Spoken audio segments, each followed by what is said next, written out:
नमस्कार जोहार, मैं हूं देवेंद्र कुमार। आप देखना शुरू कर चुके हैं समृद्ध झारखंड। आज हम चर्चा करने जा रहे हैं झारखंड के सियासी संग्राम में बहुओं की बहार की। आप सोच रहे होंगे सियासत के इस घटाटोप में बहुओं की बहार की चर्चा क्यों हो रही है और ये सियासत में बहुओं की एंट्री कैसे हो गई। तो दरअसल खबर यह है कि झारखंड में जो सियासी घटाटोप छाया हुआ है ना, जो सुरमा लोग निकल रहे हैं और एक दूसरे पर तलवार लेके कूद रहे हैं, इस पूरे सियासी समीकरण के बीच झारखंड में कम से कम 1 दर्जन बहुओं की एंट्री हो चुकी है। हर बहू की अपनी अदा, अपना अंदाज है। किसी का मुस्कान अलग है तो किसी का जो तेवर है, उनके बोलने का तरीका है, उनका अंदाजे बयां है, वह अनोखा है। हर बहू अपनी एक किसी न किसी खास पहचान के साथ झारखंड की सियासत में एंट्री कर रही हैं और उनकी एंट्री के साथ ही झारखंड की सियासत में एक सुकून भी फैल रहा है। सुकून क्यों? सुकून इसलिए कि जब सिर्फ पुरुष ही पुरुष होते हैं ना सियासत में, तो कई बार मोनोटोनी छा जाती है, एक रास्ता छा जाती है। लेकिन महिलाओं का सियासत में प्रवेश जो हो रहा है, इसके कारण पुरुष थोड़ा सा संयमित भी हो रहे हैं। विधानसभा में भी थोड़ा सा संयम और संयमित भाषा का इस्तेमाल होता है यदि महिलाओं की मौजूदगी ठीक ठाक संख्या में रहती है। लेकिन मैं कह रहा था कि हर जो यहाँ बहू हैं उनका अपना एक अंदाज है, अपना अंदाजे बयां है और किसी की पहचान उसकी शालीनता है तो किसी की खूबसूरती जो है कैमरे को तोड़ करके बाहर निकलती दिखाई देती है। तो आज हम चलते हैं इसी खास बहू सीरीज की ओर। फिर से हम मुस्करा रहे होंगे, दरअसल सच्चाई यही है, हम बहू सीरीज की ओर ही जा रहे हैं। 1 दर्जन बहुएं हैं आज के सियासी संग्राम में और पता नहीं, अभी तो कांग्रेस की और इंडिया गठबंधन की ओर से टिकट का ऐलान नहीं हुआ है। हो सकता है आने वाले दिनों में कुछ और बहुएं भी सामने आ जाए। दोस्तों, आम रूप से माना जाता है कि ये जो पितृसत्तात्मक व्यवस्था है, जहाँ पुरुषों का एक खास वर्चस्व है, वह महिलाओं के लिए भागीदारी थोड़ा मुश्किल होती है। खासकर राजनीति में इतना आसान नहीं होता है। लेकिन यह झारखंड है जनाब, यहाँ मिट्टी की तासीर ही कुछ और है। हम तो महिलाओं को पूरा सम्मान देते हैं, बेटियों को भी देते हैं। आने वाले दिनों में झारखंड में जो सफल बेटियां हैं राजनीति के क्षेत्र में, उन पर भी एक सीरीज लाएंगे। लेकिन आज हमारा फोकस बहुओं पर है। भले ही हिंदुस्तान के दूसरे हिस्सों में बहुओं को संघर्ष करना पड़ता हो, उनके राजनीतिक जीवन में, सामाजिक जीवन में और दूसरे कॉरपोरेट सेक्टर से लेकर दूसरे क्षेत्रों में, पर यह एक बार फिर से कहता हूँ, यह झारखंड है जनाब। हम महिलाओं का सम्मान जानते हैं, महिलाओं की अस्मिता पहचानते हैं। यही तो झारखंड के जल जंगल ज़मीन और झारखंड की जो विशेष संस्कृति रही है उसकी पहचान है। तो चलिए चलते हैं पहली बहू की ओर। तो खबर यह है कि रघुवर का किला बचाने आ रही हैं पूर्णिमा ललित दास। रघुवर का किला बचाने आ रही हैं पूर्णिमा ललित दास। तो ये पूर्णिमा ललित दास कौन है? तो आपको बता दें, पूर्णिमा ललित दास रघुवर दास की पतोह है। अभी चंद दिन पहले ही इनका एक सोशल मीडिया पोस्ट बड़ा वायरल हुआ था। वायरल इसलिए हुआ था कि जब रघुवर दास पूर्वी जमशेदपुर पर अपनी दावेदारी ठोक रहे थे और शायद उन दिनों दिल्ली में उनकी बात बनी नहीं थी, कुछ संशय के उनके टिकट पर कुछ संशय के बादल मंडरा रहे थे, तो यही बहू पूर्णिमा ललित दास जो हैं जमशेदपुर की गलियों में निकली थी और गोलगप्पा खाते हुए एक सोशल मीडिया पोस्ट की थी कि बाज़ार में निकलिए, बहुत सारे विकल्प हैं और इन विकल्पों को पहचानना हम महिलाओं को बहुत बेहतर आता है। और उसके बाद रघुवर दास के हिस्से पूर्वी जमशेदपुर की सीट आ गई। समझ जाइए कितना पॉलिटिकल मैच्योरिटी है पूर्णिमा ललित दास में। एक छोटा सा संकेत से उन्होंने पूर्वी जमशेदपुर की सियासत को हिला दिया था पूर्णिमा ललित दास ने। वह सिर्फ गोलगप्पे की बात नहीं थी, वह तो सियासत की बात थी। आपको पता होना चाहिए 1996 से रघुवर दास लगातार उसी पूर्वी जमशेदपुर से जीत दर्ज करते रहे। हालांकि 2019 में उन्हें हार का सामना करना पड़ा और अपने ही काबीना मंत्री सरजू राय के हाथों हार का सामना करना पड़ा, मुख्यमंत्री रहते हुए हार का सामना करना पड़ा। तो इस बार लगा कि यह सीट तो हाथ से निकल जाएगी। सरजू राय भी काफ़ी खुश थे जिस तरह से उन्होंने एक राजनीतिक व्यवस्था की थी। निर्दलीय होते हुए जदयू तक पहुंच गए थे और जदयू चूंकि इंडिया गठबंधन का हिस्सा है तो लग रहा था कि सरजू राय के हिस्से ही यह सीट जाएगी। मैं पूर्वी जमशेदपुर की बात कर रहा हूं, लेकिन ऐसा नहीं हो सका। पूर्णिमा ललित दास के उस ट्वीट के उस सोशल मीडिया पोस्ट के बाद ही यह चीज़ें बदलने लगी। शायद एक संकेत देने की कोशिश थी। वह संकेत क्या हो सकता है आप बेहतर समझते होंगे। हमारे दर्शक भी इंटेलिजेंट हैं और यही मानकर हम आगे चलते हैं। तो 1996 से जो रघुवर दास का किला था उस पर नज़र लगी हुई थी, नज़र कईयों की लगी हुई थी। सरजू राय की तो थी ही, दूसरे की भी थी, पर पूर्णिमा ललित दास अब भाजपा की घोषित उम्मीदवार हो गई हैं। अब कांग्रेस की ओर से उनके सामने कौन आता है देखने वाली बात होगी, लेकिन इतना तय है कि पूर्णिमा ललित दास अब भाजपा का वहाँ परचम फहराएंगे। जीत हार अलग चीज़ है। पूर्णिमा ललित दास का पत्रकारिता से भी संबंध रहा है।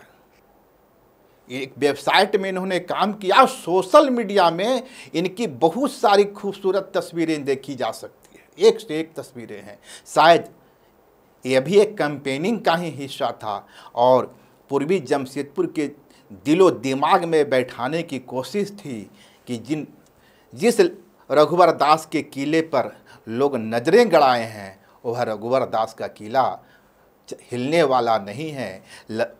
पूर्णिमा ललित दास आ रही हैं और रघुवर दास की जो बादशाहत है पूर्वी जमशेदपुर पर वह आगे भी जारी रहेगा। तो देखते हैं आगे क्या होता है। पूर्णिमा ललित दास के हिस्से जीत आती है या फिर एक चुनौतीपूर्ण संघर्ष का सामना करना पड़ता है। लेकिन तात्कालिक सच यही है कि पूर्णिमा ललित दास चुनावी अखाड़े में उतर चुकी हैं और ये हमारी सीरीज की यह पहली बहू है। मैं अब आता हूँ दूसरी बहू की ओर। वह बहू है पूर्णिमा नीरज सिंह। दोनों के नाम के आगे पूर्णिमा है, लेकिन एक पूर्वी जमशेदपुर से है और दूसरा झरिया से। क्या आप धन्यवाद कह सकते हैं। रघुकुल से संबंध है। रघुकुल घराना बताने की बात नहीं है, झारखंड में एक प्रख्यात घराना है, सियासत में उसकी हैसियत है। तो पूर्णिमा नीरज दास की जो शिक्षा दीक्षा जहाँ तक हुई है वो एक कॉन्वेंट स्कूल में पढ़ी हैं। देश के नामचीन स्कूलों में उनकी शिक्षा हुई है। काफ़ी संभ्रांत और सौम्य महिला हैं। माना जाता है कि राजनीति के क्षेत्र में उनकी कोई रुचि नहीं थी, लेकिन 2017 में जो उनके धनबाद के मेयर रहे नीरज सिंह, उनके पति नीरज सिंह की हत्या के बाद राजनीति में उनको कदम रखना पड़ा पूर्णिमा नीरज सिंह को। और 2019 में झरिया से अपनी ही गोतनी, चचेरी गोतनी, अपने ही गोतनी रागिनी सिंह को पराजित करने में सफलता मिली।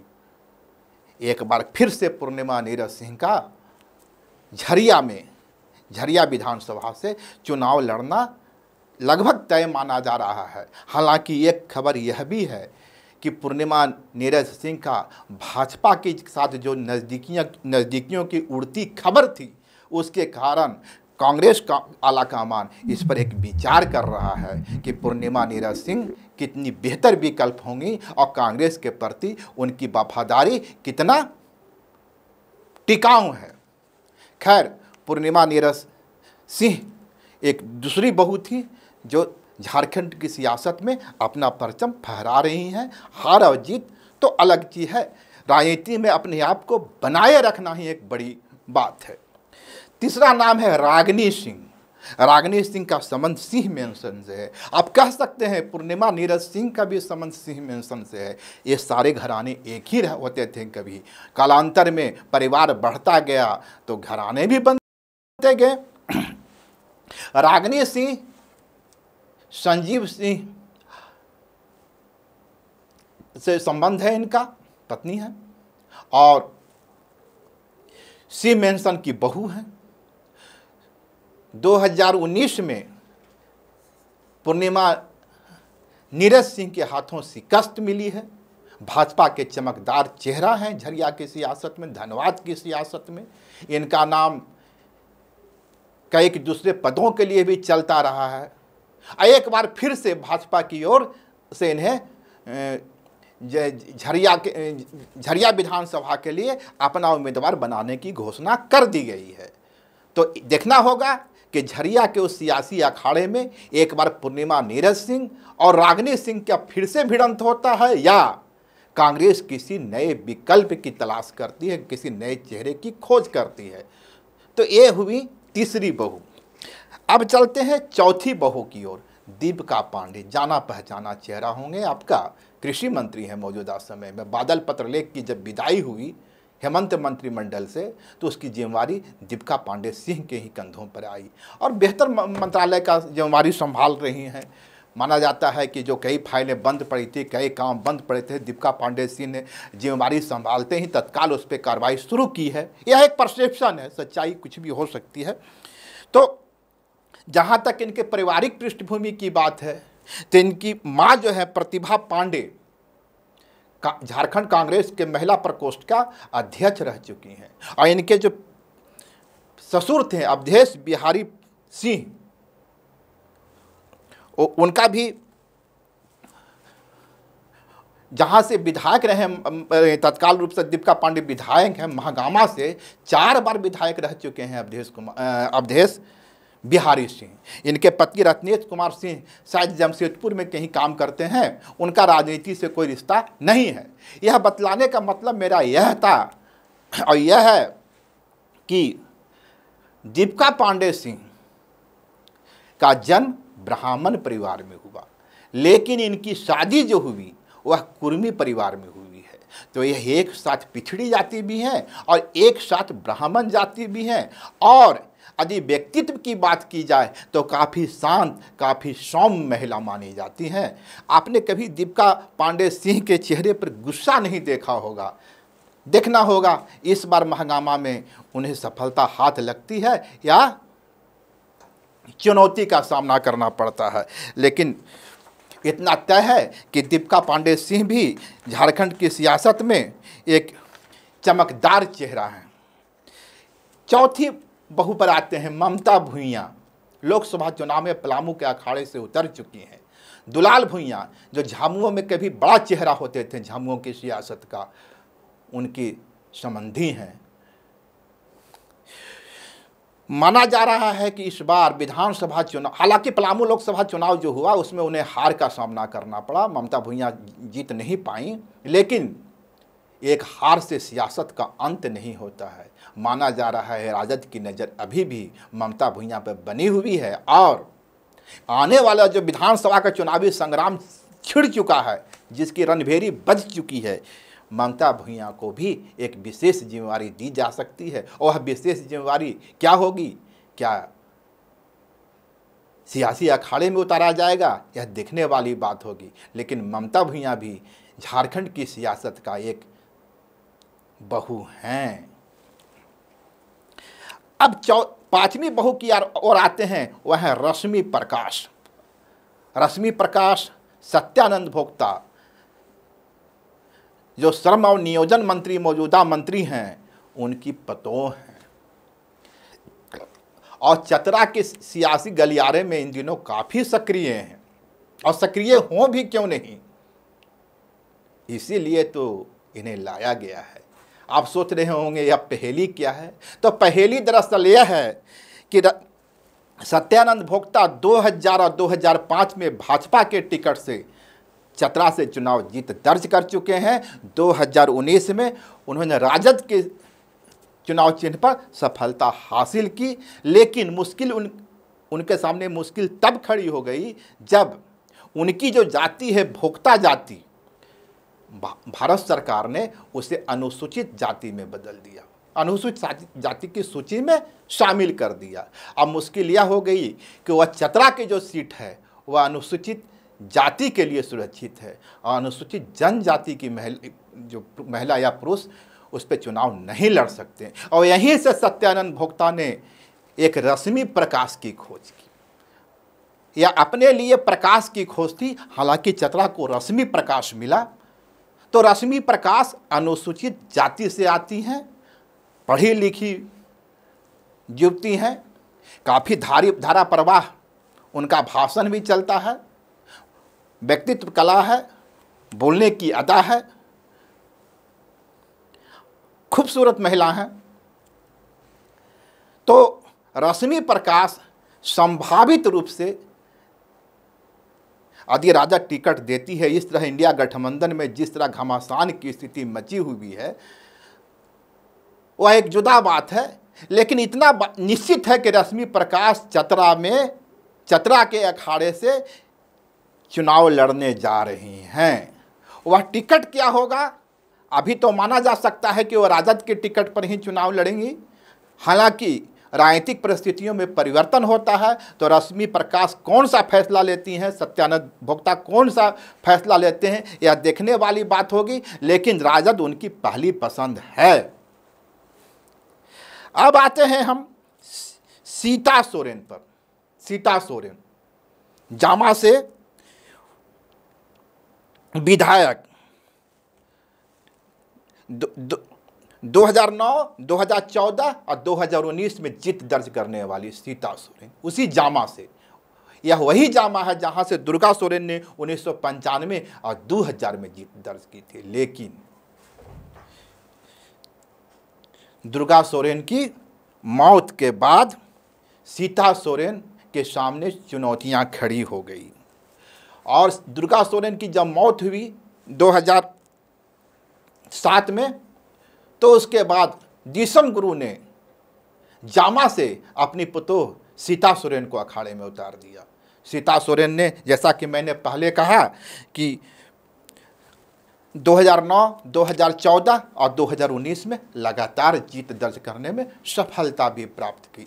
लेकिन बाद के दिनों में सीता सोरेन का अपने देवर हेमंत सोरेन के साथ मतभिन्नता पैदा हुई, और मतभिन्नता के उस कई कारण हो सकते हैं, पारिवारिक कारण भी हो सकते हैं, और जो पॉलिटिकल एस्पायरेशन है, सियासत में आगे बढ़ने की जो चाहत हर किसी के अंदर होती है, ख्वाहिश होती है, यह सीता सोरेन में भी हो सकती है। हालांकि सीता सोरेन ने जब झामुमो छोड़ा तो उन्होंने एक बड़ा बात किया। दुर्गा सोरेन की मौत 2007 में हुई थी, और उसके बाद आज 2024 में वो दावा कर रही थी कि उसकी मौत की जांच होनी चाहिए।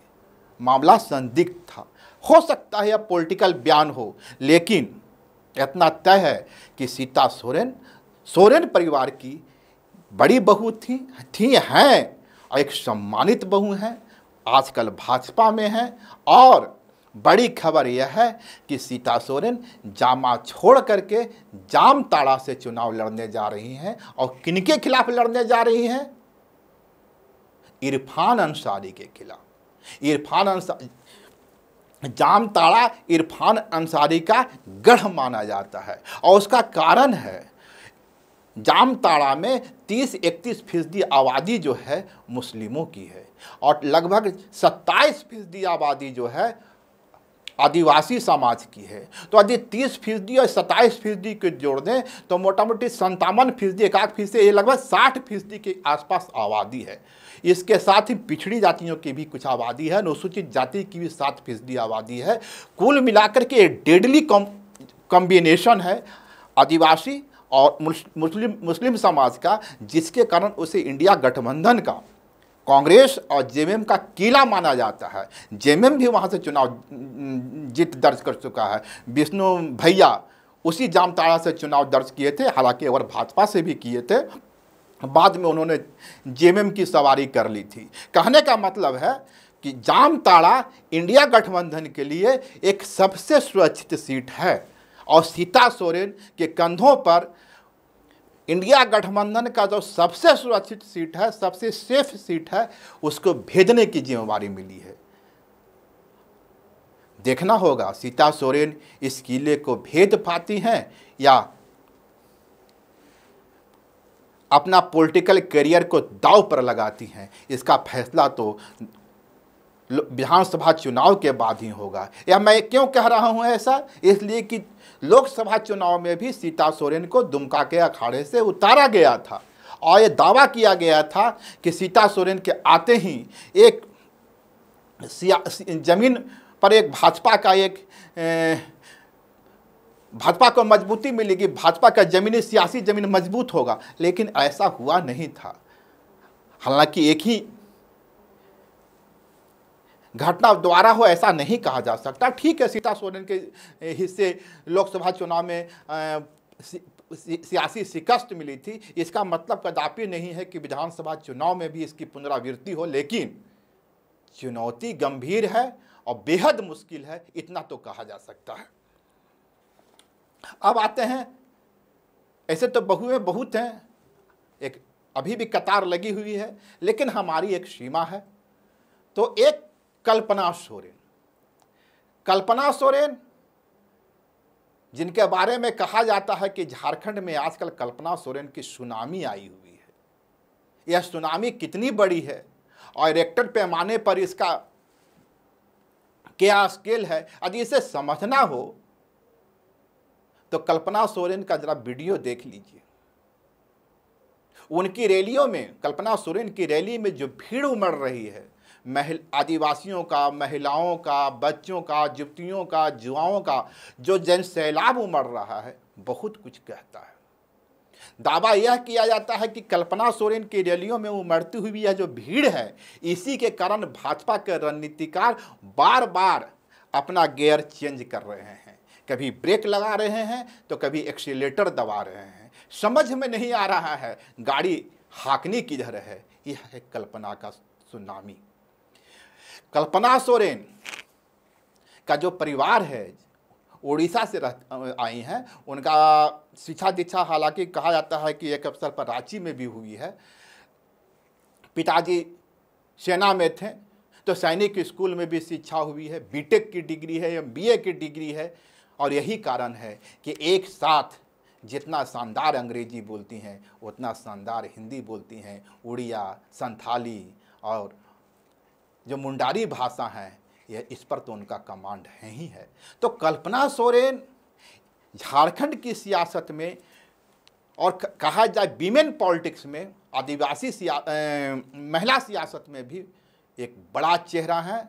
और उनके कुछ लोग तो यह भी दावा कर रहे हैं कि कल्पना सोरेन झारखंड की पहली महिला मुख्यमंत्री बनने जा रही है। हालांकि मैं कोई भविष्यवाणी करने की जोखिम नहीं ले रहा हूं, लेकिन इतना तय है कि कल्पना सोरेन झारखंड की पॉलिटिक्स का एक बड़ा सितारा बनकर सामने आ चुकी हैं। और कई लोग तो यह भी दावा करते हैं कि कल्पना सोरेन का जो संवादगी है, उनकी जो अदा है, बोलने का जो तरीका है, संवाद अदायगी है, वो कई बार सीएम हेमंत सोरेन को भी मात देती नजर आती हैं। मुश्किल हो जाता है सबसे बेहतर परफॉर्मर कौन, कल्पना सोरेन या हेमंत सोरेन। यह तो झामुमो के अंदर भी जो उनके समर्थक हैं वह भी सोचने पर मजबूर हो जाती हैं। तो फिलहाल आज का जो मेरा बहु सीरीज था, यह इन बहुओं के नाम था। कुछ बहुएं हालांकि छूट गई हैं, लेकिन हमारे वीडियो की एक सीमा होती है। मिलते हैं अगली बार बेटी सीरीज में और बतलाते हैं कि झारखंड की सियासत में बेटियां किस तरह दस्तक दे रही हैं। शुक्रिया, नमस्कार, जोहार।